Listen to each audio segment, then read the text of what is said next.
प्रभो हर हर महादेव शिव शंभो कैलासपति मापति शिव शंकर धवलेश्वराय बालालिंग महाप्रभु दीपं ज्योति परम ब्रह्म दीपं ज्योति जनार्दन दीप हरतु मे पाप पूजा दीप नमस्तुते धवलेश्वराय बालालिंग महाप्रभु संसार सुखी रखंतु आज वैशाख मासर रुक्मिणी अमावास्या शुभ शुक्रवार समस्त श्रद्धालु भक्त मान आशीर्वाद करंतु मनस्कामना पूर्ण करंतु कर्मक्षेत्रोन्नति करंतु ग्रहरिष्ट खंडन करंतु जगतर मंगल करंतु विश्वर कल्याण करंतु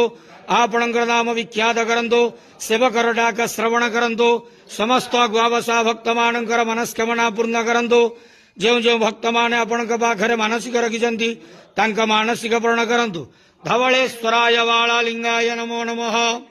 संसार सुखी रखंतु आनंद के वार हरि बोलो आज पवित्र रुक्मिणी अमावास्या शुभ शुक्रवार समस्त श्रद्धालु भक्त मान आशीर्वाद करंतु आनंद के वार हरि बोलो धवलेश्वराय बालालिंगाय नमो नमः।